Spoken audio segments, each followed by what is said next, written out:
Yo me hice daño aquí cuando me cansé, apoyé las rodillas y al hacer así me noté el pinchazo. Así lo recuerda Valentín, deportista profesional. Mientras entrenaba, sintió una punzada y enseguida sospechó lo que podía ocurrir. He tenido muchas lesiones deportivas, roturas de fibras y tal, y yo sabía que tenía ahí una pequeña rotura.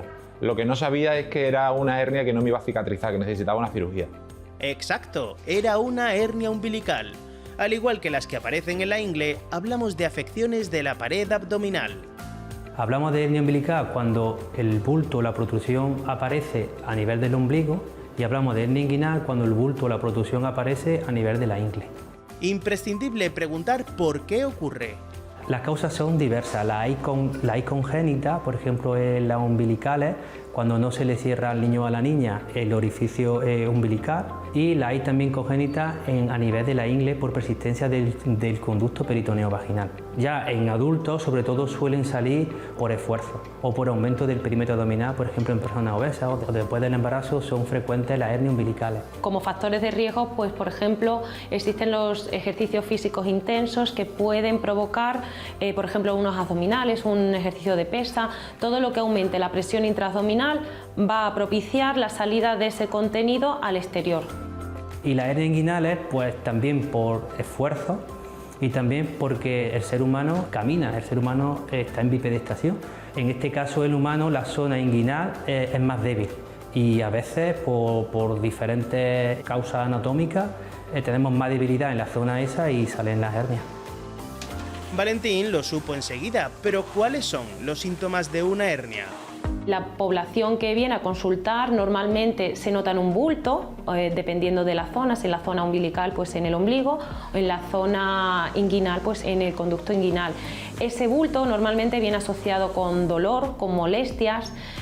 Además perciben que cuando hacen ejercicio físico o con la defecación, al aumentar la presión, sale más hacia afuera. Al principio, los primeros días y tal, me dolía bastante.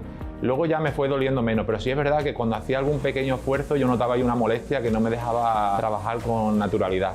Es un dolor agudo, punzante, no es tipo retortijón, es importante diferenciarlo porque hay veces que lo podemos relacionar, pero sí que es un dolor punzante e intenso normalmente. El diagnóstico es relativamente sencillo. Un paciente que llega a la consulta porque le molesta la ingle o porque le molesta el ombligo, si lo exploramos en consulta con maniobras, por ejemplo, como toser o hacer fuerza con el abdomen, nota si tiene una hernia tanto de un sitio como de otro. En caso de duda podemos hacer una ecografía, que en este caso también el radiólogo puede contar con la ayuda del paciente para que tosa o haga fuerza con el abdomen y poder ver cómo se desliza la víscera, que en este caso normalmente es el intestino. Una vez que sabemos que existe una hernia en la pared abdominal, ¿hay que operar en todos los casos? Depende sobre todo del paciente, ¿no? Pacientes que no tienen sintomatología, no tienen molestias, nunca le ha molestado la hernia, tienen una vida sin esfuerzos importantes y no le duele y la hernia es pequeña, pues a lo mejor nos planteamos no operarlo. El caso de las hernias inguinales es distinto. Las hernias inguinales, la mayoría se deberían operar, ¿de acuerdo? Porque son hernias que con el tiempo van a aumentar de tamaño y van a dar problemas. En caso de las hernias umbilicales, la cirugía va a depender del tamaño de la hernia, ¿de acuerdo? Si el orificio herniario mide menos de 2 centímetros, normalmente no hace falta utilizar malla, sino con dar unos puntos para cerrar el orificio suficiente. En caso de hernias más grandes, a partir de 2-3 centímetros, utilizamos malla. El caso de la hernia inguinal es distinto. Hoy día normalmente utilizamos malla en prácticamente todos los pacientes. A la cirugía tradicional ya hay algunos profesionales que hablan de la laparoscopia como una alternativa. Ventaja, hay ventaja. La ventaja porque una cirugía mínimamente invasiva tiene menos incisión, al tener menos incisión tiene menos dolor, el postoperatorio del paciente es mucho más confortable y luego también el paciente se puede reincorporar antes a la vida laboral. Entonces las ventajas de la cirugía laparoscópica son esas. El postoperatorio de una hernia umbilical prácticamente es el mismo en pacientes que se operan y se pone malla como en pacientes que se operan y no hace falta que se le ponga malla, ¿no?